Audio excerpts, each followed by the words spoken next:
Hello to all you dear Scorpios. Here's your monthly horoscope for March 2019. What a month for the Scorpios.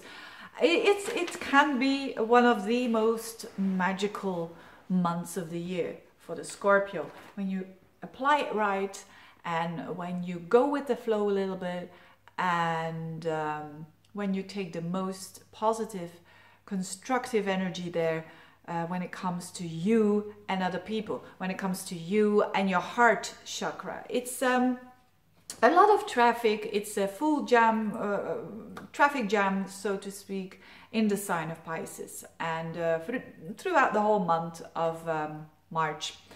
And for you Scorpios, the positive thing, although it might be very magical energy, it can also be very confusing energy, but the good thing is that you are Scorpio, and Scorpio and Pisces is it's energy that helps each other out, and that's very fluently.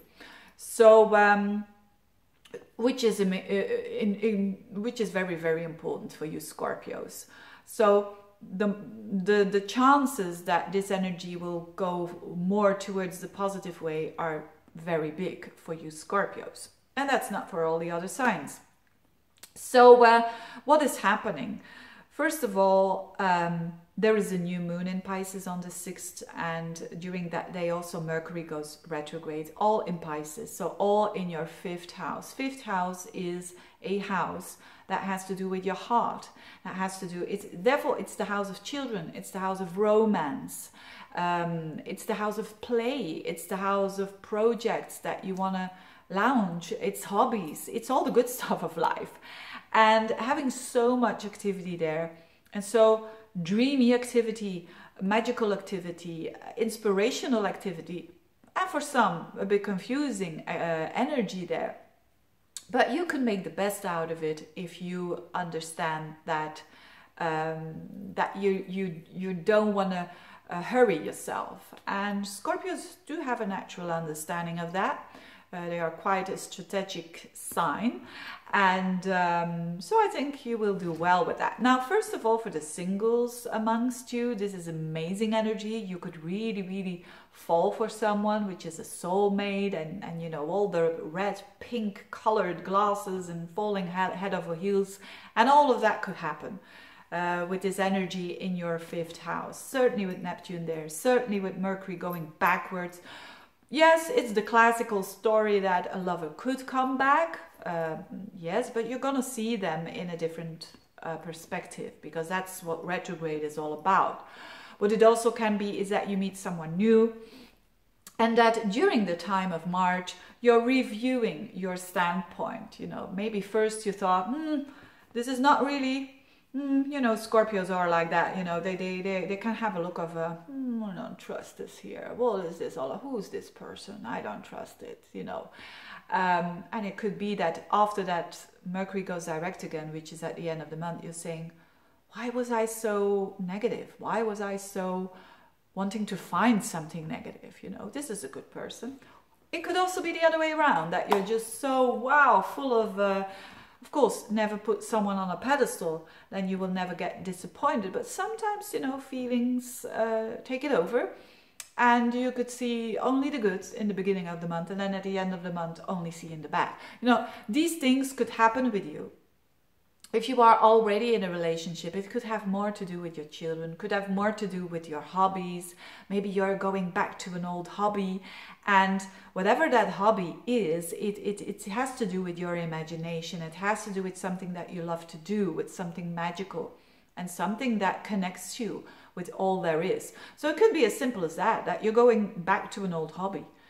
For a lot of you Scorpio rising mostly, it's going to be something like that. So certainly not drastic or negative for most of you Scorpios, but have the feet on the ground when you meet someone new. Then, because at the same time, which is actually a way more important transit for you, that also happened last year, but now for sure it goes into Taurus, your opposite side, and it stays there for years, which is Uranus in the opposite sign of Taurus. So for those of you who have Scorpio planets like Sun or Moon or Ascendant between 0 and 6 degrees, you will feel the Uranus energy. So this is your relationship sector. This is how you relate one-to-one.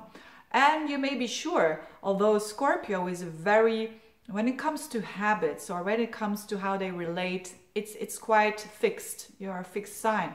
But with Uranus there, you may be sure that some changes are coming towards your, at least even when you're single, your attitude towards love is about to change 180 degrees.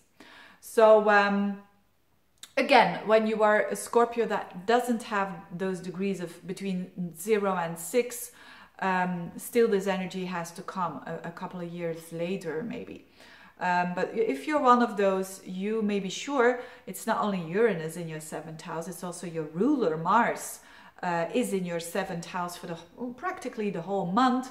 You may be sure that there is liveliness when it comes to other people. And there is also a possibility to change, and so drastic changes, that is, when it comes to your relationship. So when you are in a relationship, it means that something could happen, whether that is an event, whether that is something from outside that needs you to have a look at your relationship again. That's not always bad. But again, for a Scorpio, that's not always what they want, because they want things to be the same and they want to have the control. So that could mean that maybe a partner, I'm giving some examples here, is changing jobs, and that is drastic, and you have to move the country because of that. These are positive.